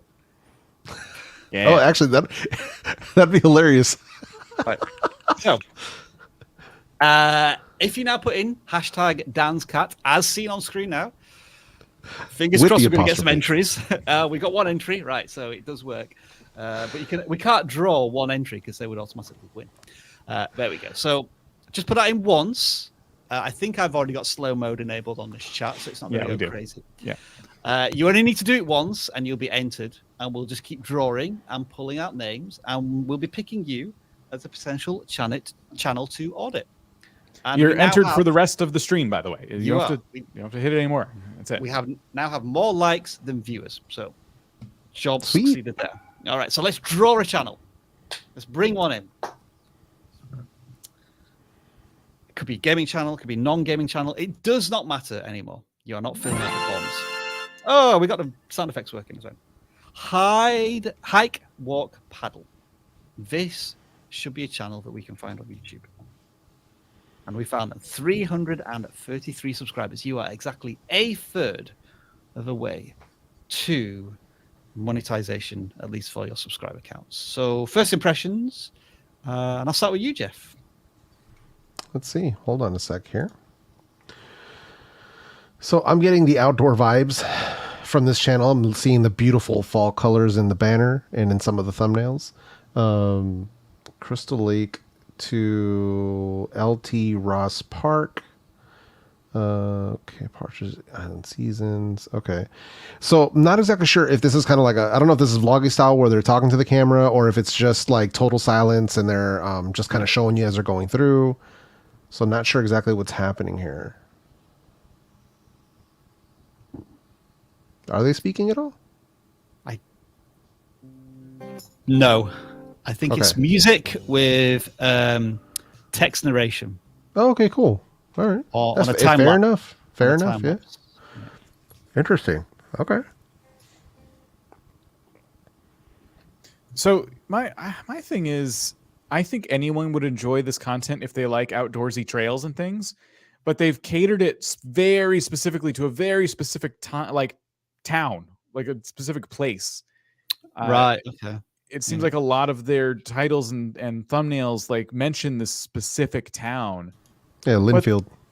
But there's certainly people who would appreciate a good-looking park, you know, who don't necessarily want to visit it or need to visit. You could say in the description where it is, but a good-looking park is a good-looking park.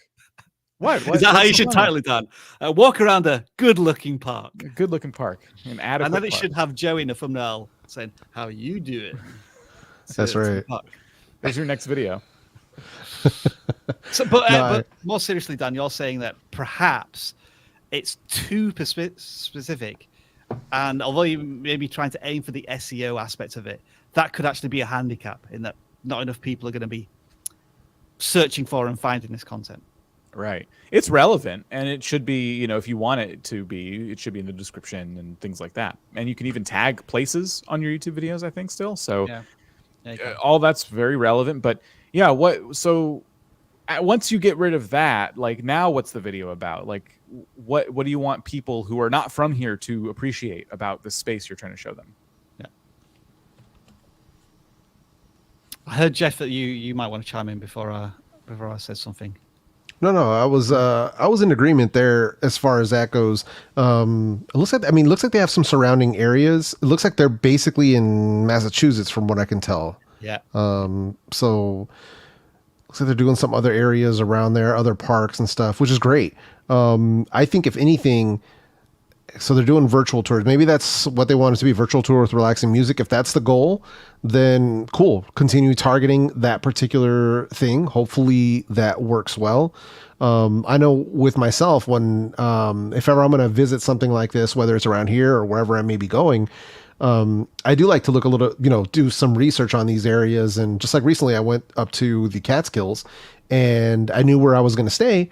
So I looked up videos on things to do. And what do they do at these different campgrounds? And what are the different activities nearby? And so I found channels that were giving me that stuff, like 5 things to do when you're up here and like stuff like that. So that might just be a different channel, and that might be what's going on there. I didn't pick up on the virtual tour with the relaxing music right at the beginning until we actually watched one. Some of the older videos actually have it in the title, but I just didn't pick up on that right immediately. Hike, walk, paddle doesn't quite tell me that.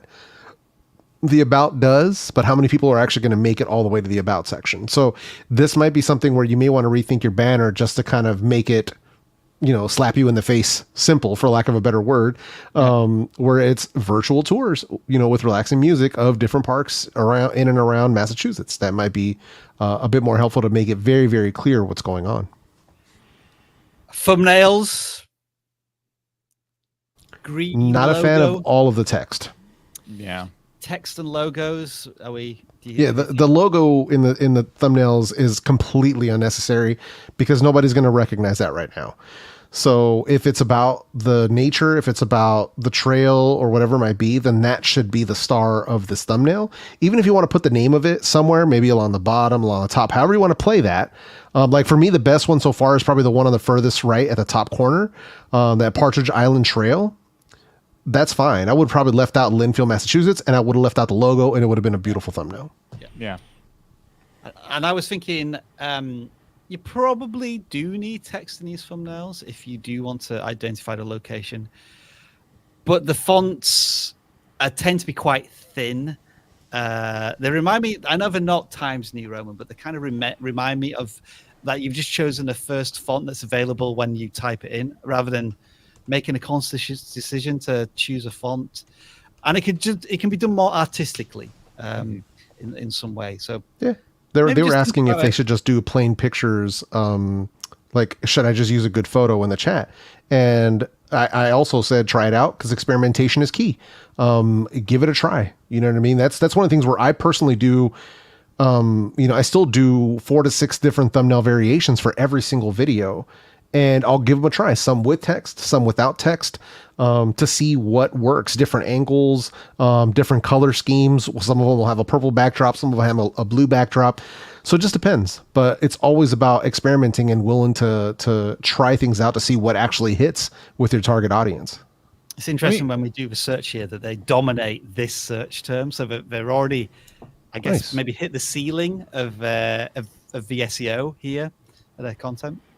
I was just going to say, I want to backtrack a little bit on the advice I was giving earlier, because now that I understand how many places they're visiting, the names of the cities and towns they're seeing are more relevant to me with that understanding.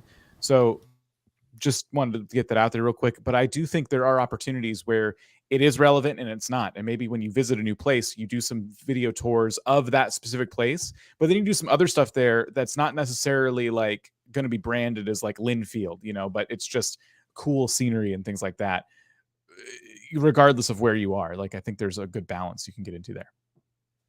Penguin Head is the next channel we are auditing. Let's take a look. Hello Neighbor. Oh my gosh. I've been forever since I've seen that game. I assume you're coming back to YouTube at some point, because you haven't posted anything for a couple of months. So our advice would be to take Hello Neighbor as an example, because those videos have done really well on your channel, and make 10 videos by the end of this year. So roughly 1 video a week on Hello Neighbor. And if you get views like this, you're going to climb quite close to 1,000 subscribers. That would be my very basic advice.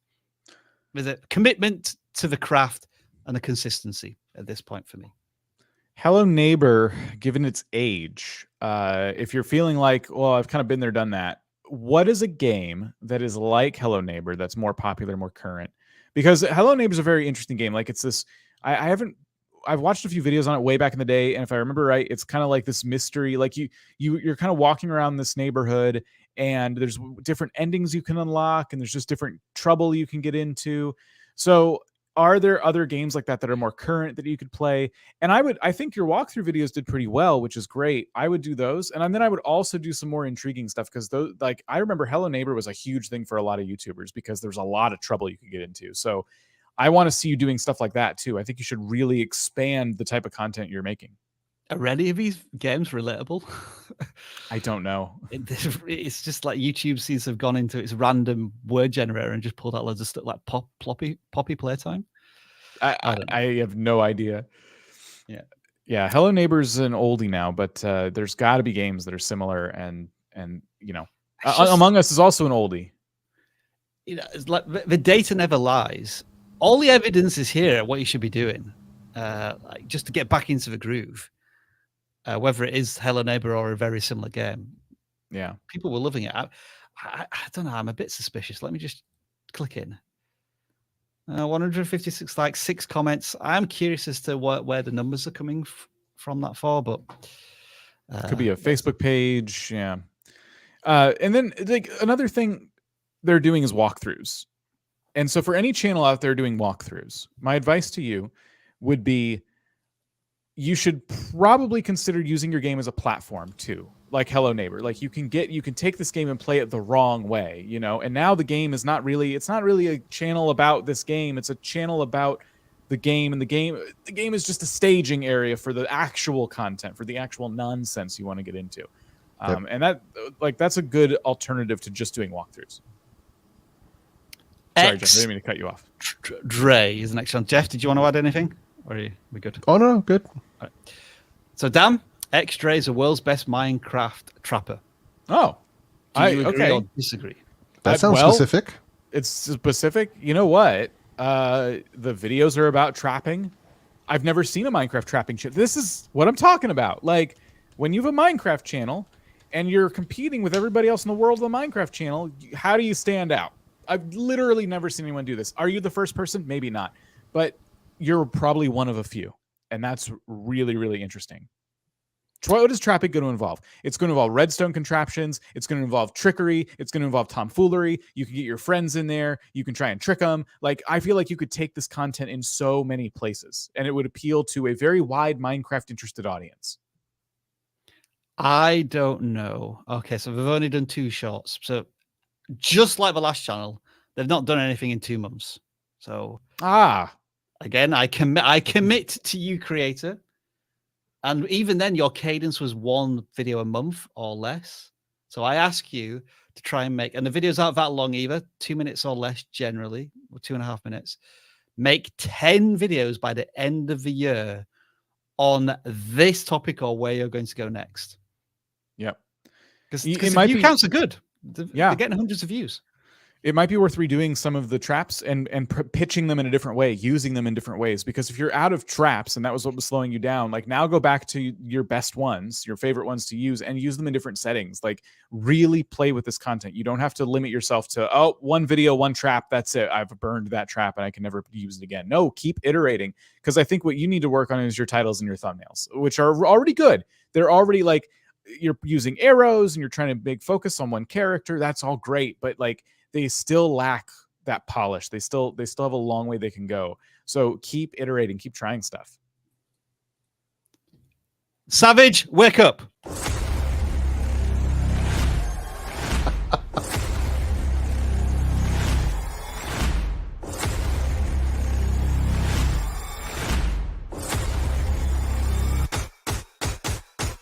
All right, let's see what we got here going on. It's terrible. What a waste of technology. I don't know why people do this to themselves. Absolutely trash.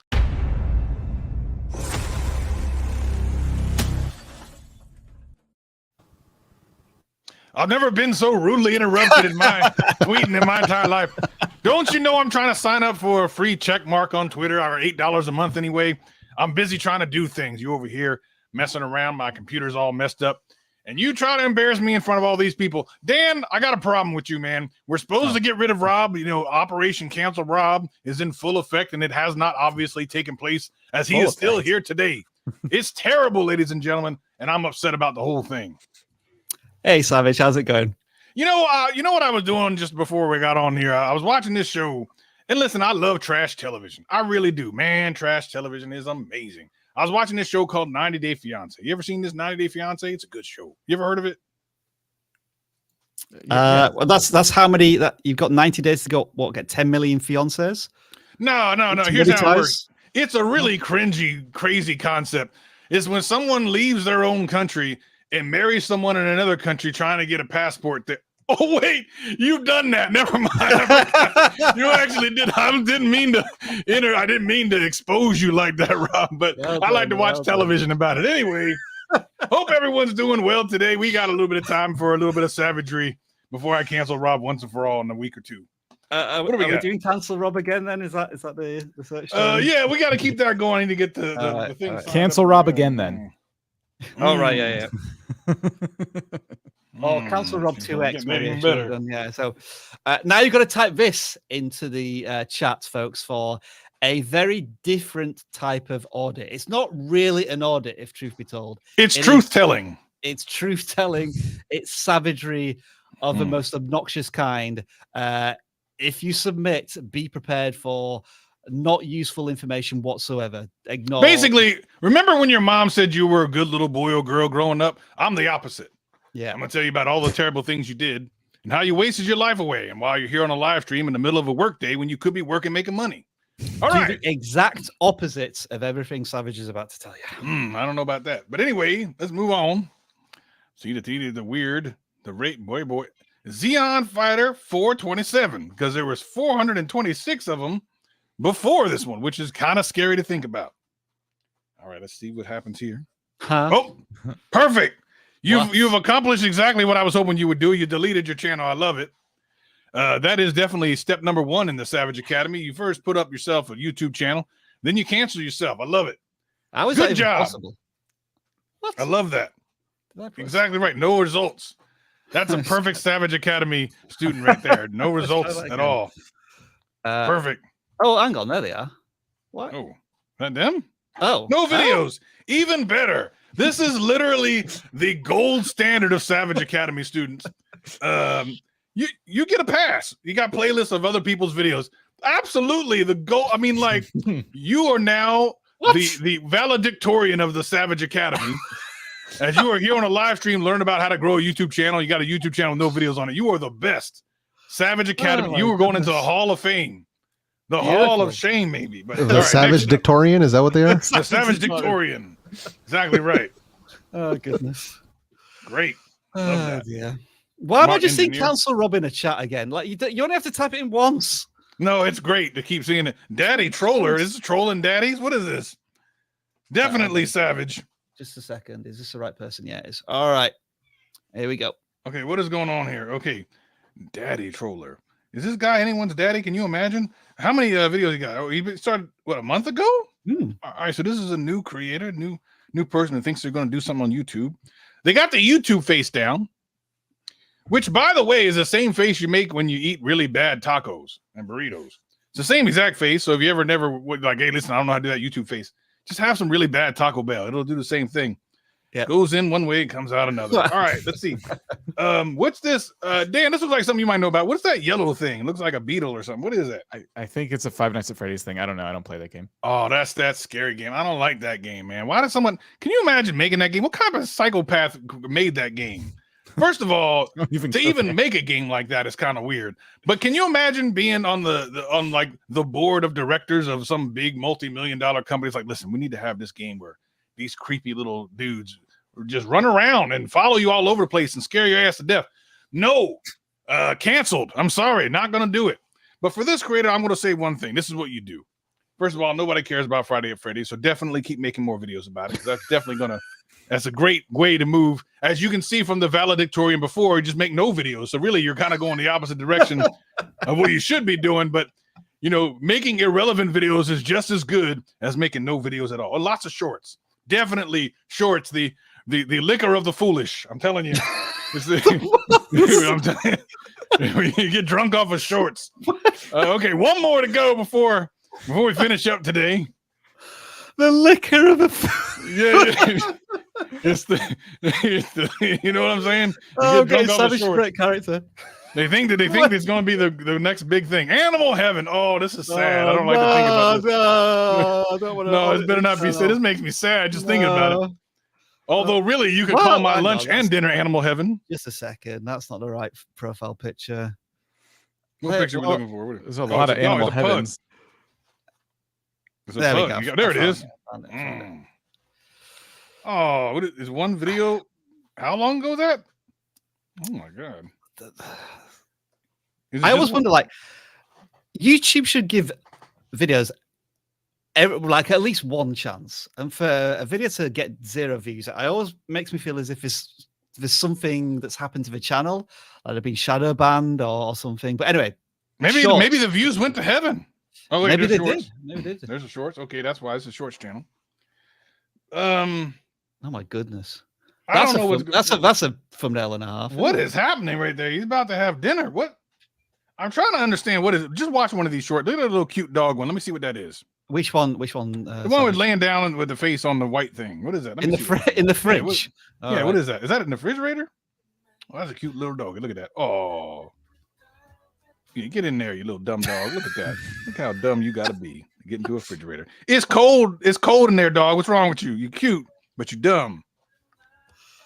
My dog is much smarter than that. Look, that is very cute. adorable. You're not going to live very long. Where That's is why the it's called savage Animal cat?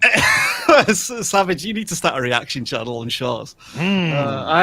I would actually pay to watch that. Yeah, savage duets on TikTok. Yeah, the tickets of the talkish. Okay, just That's one more because the people need it before we send them off into creating terrible videos that no one will ever Come on. watch. You gotta say that's cute, Savage, right? Let me see. What is it?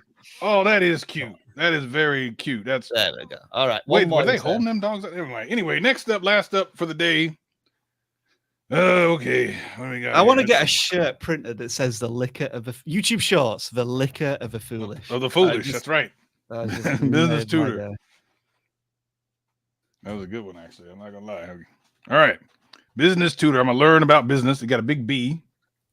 Oh, that's exciting right there. Those thumbnails, man. Let me tell you. You're giving my eyes diabetes right there. What is this? Grants and extra and animatrix and niche and my God, have you ever looked at a thumbnail and fell asleep looking at the thumbnail? This is a new thing for me. I've never seen such a thing. It's like the opposite of those little hypnotic circle things you look at. This one just as soon as you look at the thumbnail, like, oh my God, it's the most boring thing I've ever seen in my life. Click on one of these. I don't know what I should do, but click All on right, one. let's do it. Oh, it's just as boring as the thumbnail. Let's see differences between loaders and managers. Oh, and there's someone talking over top of. Oh, that's exciting. That's terribly exciting.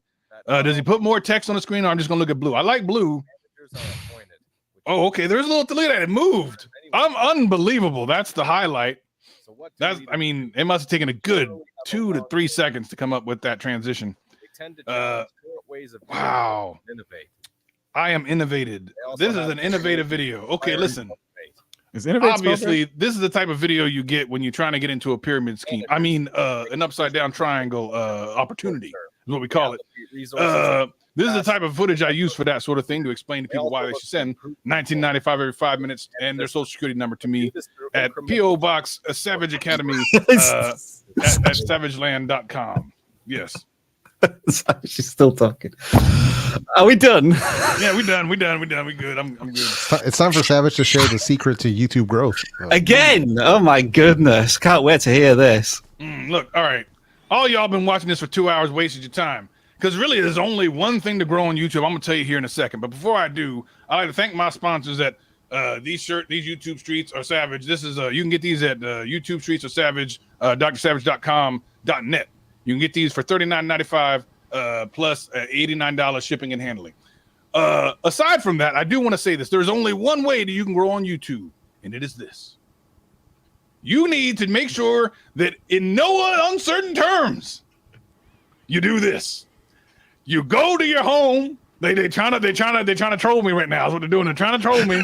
I know they're trolling me, but that's all right. I'm gonna tell them what it is. This is Rob getting canceled next week. Trust me when I tell you, it's gonna be the last time you see Rob. Listen to me right here, right now. A ham sandwich is worth 2 in the bush.